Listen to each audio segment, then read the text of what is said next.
I slept with my mother-in-law while my wife was giving birth. She found out, destroyed my career, and now I'm watching another man raise my son. My son was born on a Tuesday in March. I wasn't there. I was in a hotel room 2 miles from the hospital, sleeping with his mother's mother. My wife called me 3 times during the delivery. I didn't answer. When I finally walked into that room and saw her holding our son for the first time, she looked at me and smiled. She had no idea. Not yet. It would take her 4 more days to find out. And when she did, she didn't cry. She didn't scream. She just went quiet in a way I had never heard from her before.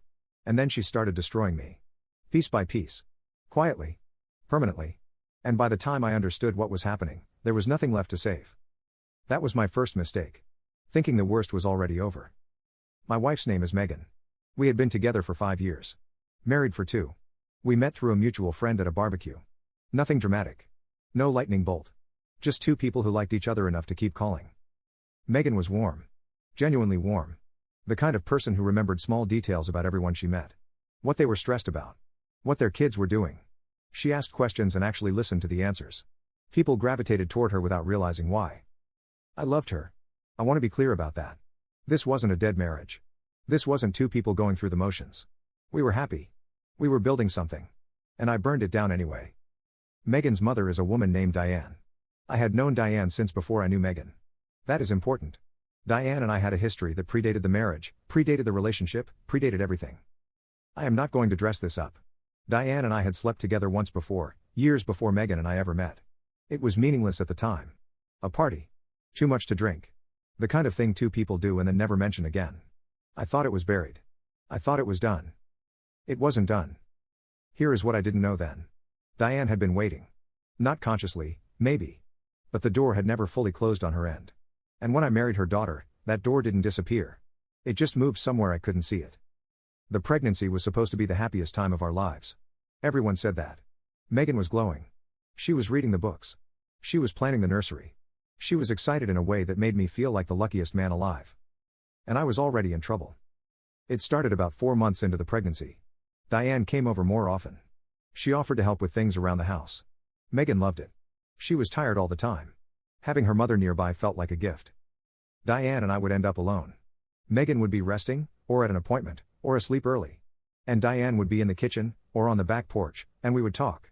At first it was normal. Family stuff. How Megan was doing. How the pregnancy was going.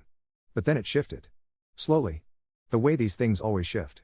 A comment that lasted a beat too long. A look that meant something different than it should have. That was my second mistake. Letting it feel normal. I knew what was happening. I am not going to pretend I was some naive idiot who didn't see the signs. I saw them. I felt them. Every time Diane walked into a room, something in my chest moved in a way it shouldn't have. And instead of putting distance between us, instead of telling Megan what was happening so we could set boundaries, I did nothing. I did worse than nothing. I leaned into it. The first time Diane and I were alone together with real intent was about 6 weeks before the due date. Megan was at her sister's house for the weekend. Diane came over to check on the house. That was the excuse. We both knew it wasn't the reason. We talked for 2 hours. We drank wine, which I knew I shouldn't have been drinking that much of either, given everything. And at some point the conversation stopped being a conversation. I remember thinking, in the middle of it, that this was insane. That Megan was carrying my child. That Diane was her mother.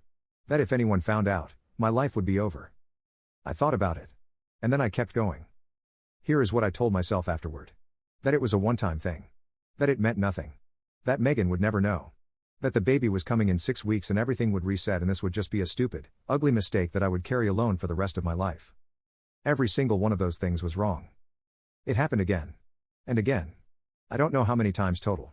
Enough that it stopped feeling like a mistake and started feeling like something else. Something I was choosing. Every single time. Consciously. With full knowledge of what was at stake. Diane never pushed. She never made demands.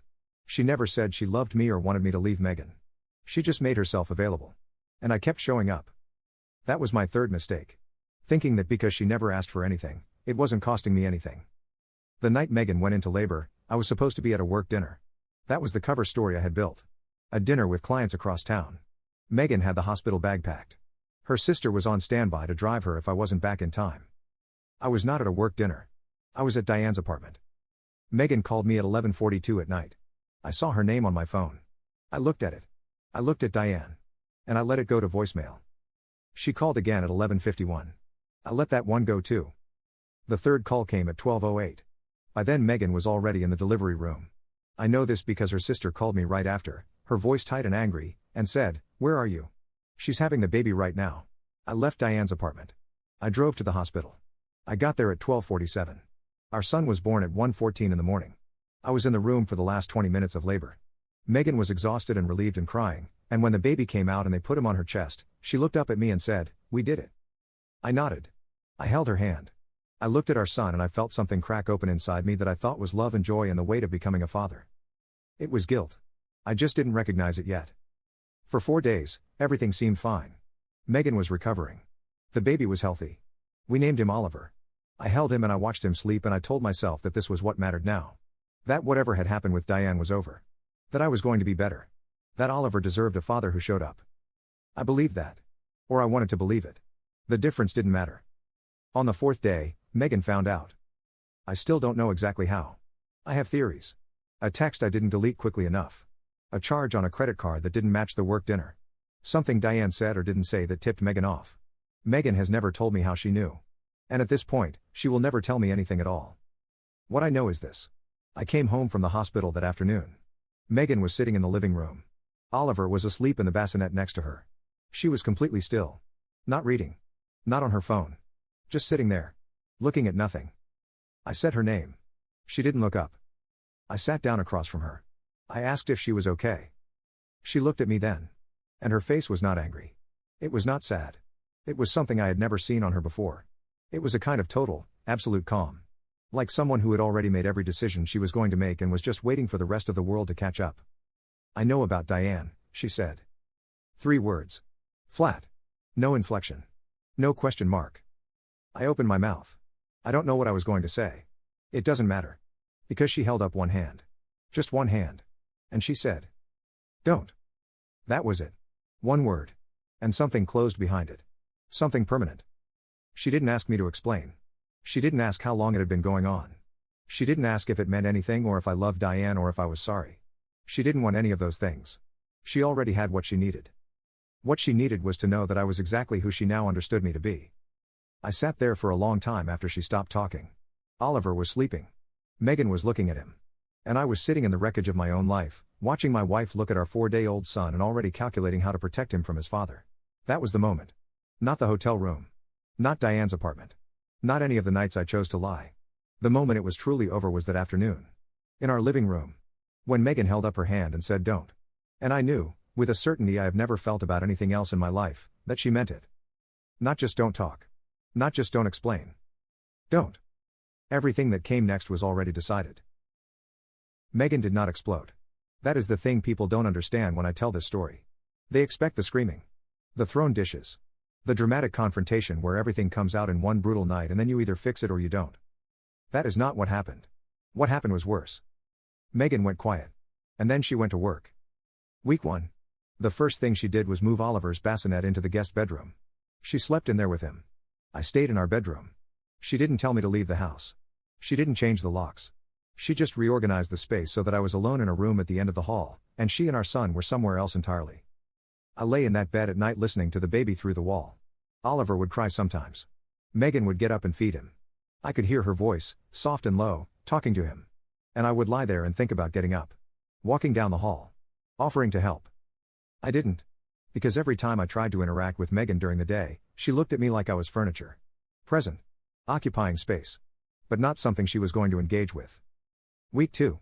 Megan called her lawyer on a Monday morning. I know this because I was in the kitchen when she made the call. She didn't hide it. She didn't step into another room. She just sat at the kitchen table and made the call while I was standing 3 feet away, pouring coffee. "Yes," she said. "I'm ready to move forward." That was all she said. Then she hung up. She looked at me once. Not angry. Not sad. Just looked. And went back to feeding Oliver.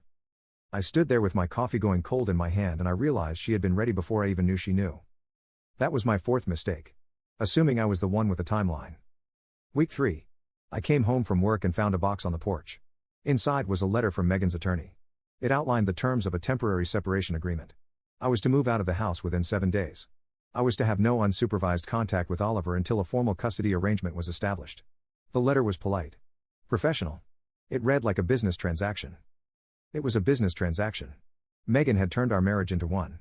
And she was better at it than I was at anything. I called her that night. She didn't answer. I texted her. Nothing. I called her sister. Her sister said, very calmly, she doesn't want to talk to you right now. Please respect that. Please respect that.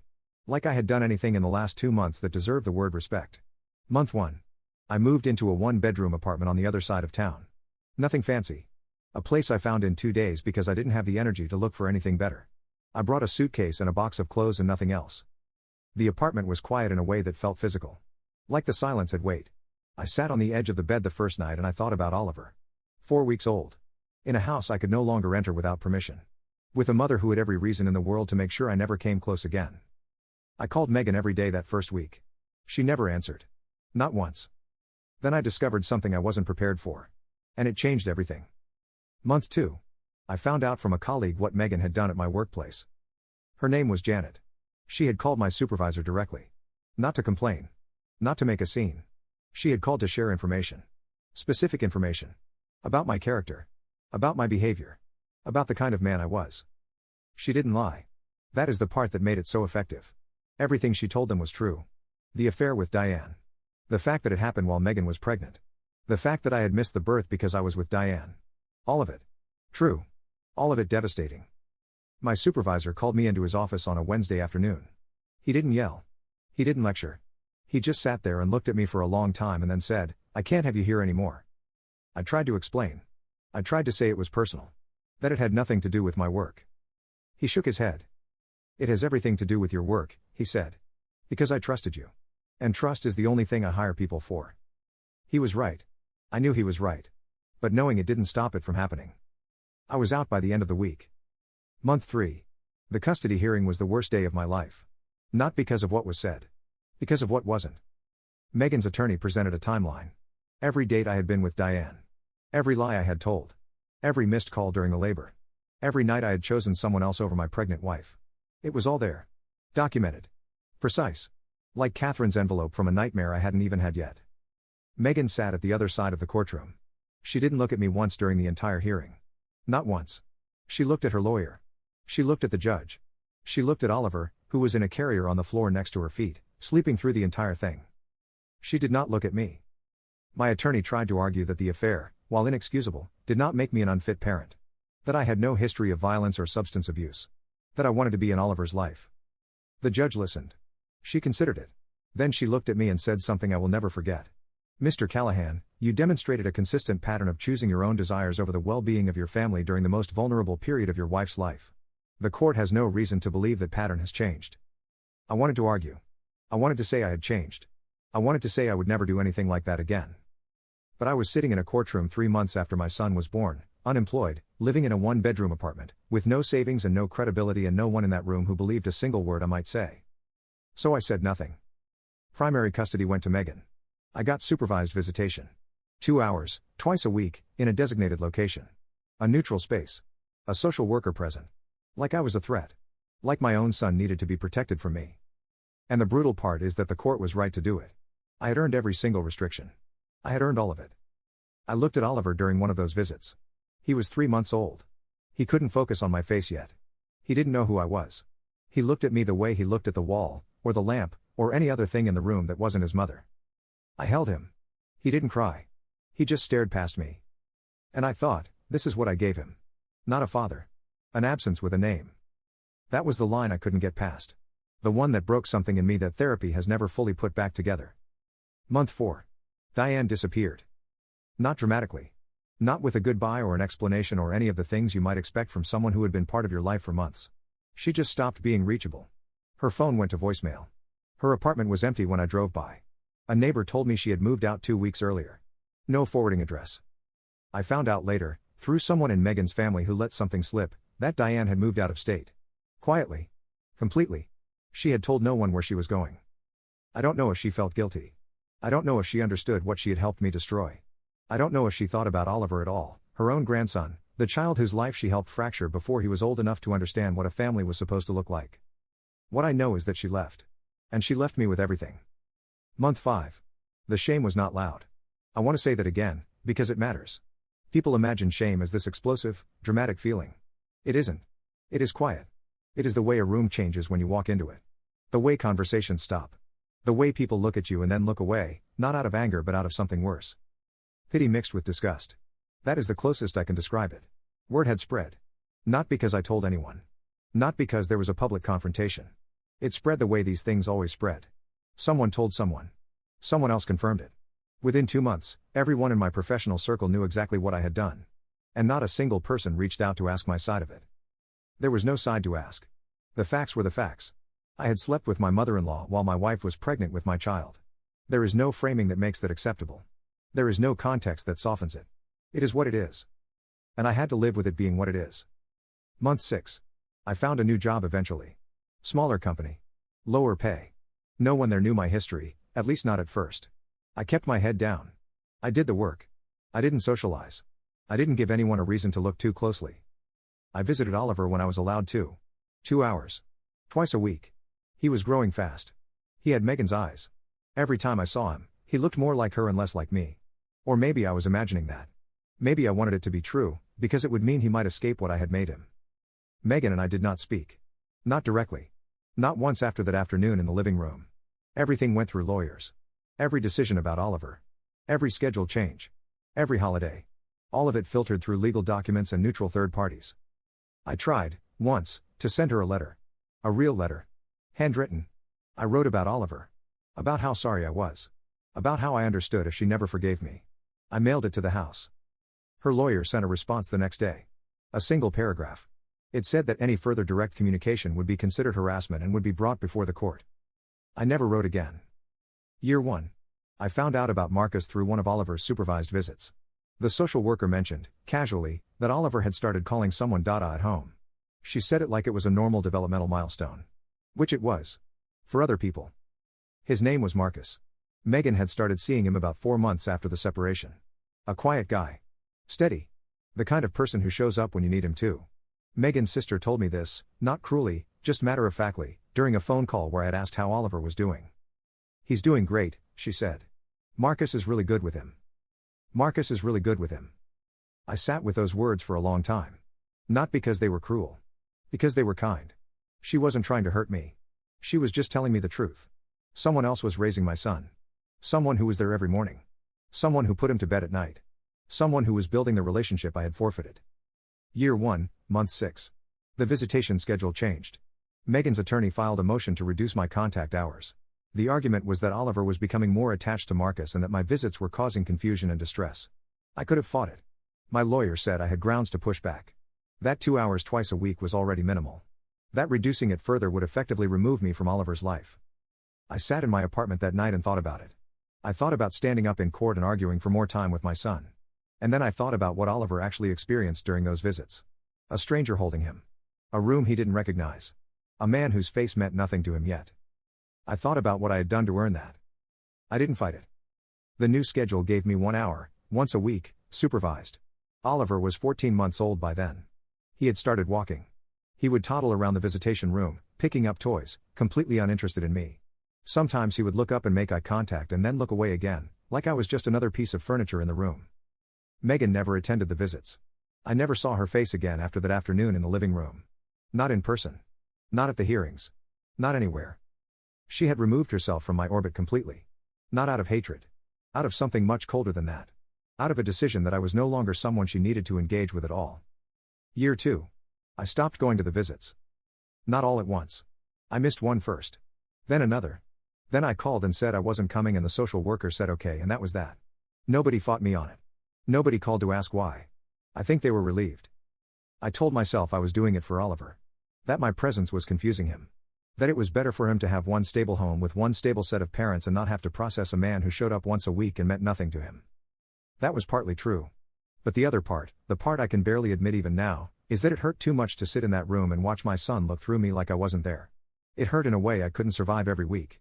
So I stopped. And the worst part is that stopping felt like the most responsible thing I had ever done as a father. Year 3. I am 34 now. It has been 3 years since the night Oliver was born. I work at the smaller company. I rent a 2-bedroom apartment now, even though it is just me. One of the bedrooms has a bed in it that Oliver has never slept in. I bought it anyway. I don't know why. Maybe because having it there makes me feel like the possibility still exists. Even though it doesn't. I have no relationship with Megan. I have no relationship with Diane. I have no relationship with Oliver. I have a son. He is 3 years old. He calls another man Dada. He has no memory of me. He may never have one. I did this. Not Megan. Not Diane. Not the circumstances or the stress or the loneliness or any of the other things I could have blamed it on if I had wanted to. I did this. Every choice was mine. Every night I chose Diane over Megan, I chose it. Every time I picked up the phone and lied, I chose it. Every time I looked at my pregnant wife and felt nothing but the pull of something reckless and selfish, I chose it. And now I live with the result of all those choices. In an apartment with an empty bedroom. Watching, from the outside, through the occasional update from Megan's sister, a man I have never met raise the son I will never know. Someone reading this might think the worst part is losing Megan. It isn't. Megan made the right call. Every single one. She saw who I was and she protected her son from me. That is exactly what a good mother does. The worst part is Oliver. The worst part is that he will grow up and he will ask about me someday. And when he does, every single person in his life will tell him the truth. Because there is no version of this story where I come out looking like anything other than what I am. A man who chose himself. Over his wife. Over his son. Over everything that mattered. And some choices don't get second chances. They just get consequences. For the rest of your life. Every single day. I don't get to be the dad who messed up and found his way back. I'm just the dad who messed up. If you are reading this and your wife is pregnant, or your child is young, or someone in your life is trusting you with something they can never get back, understand this: the people who love you are not going to wait forever. And the people you choose in the dark are never going to be worth what you lose in the light.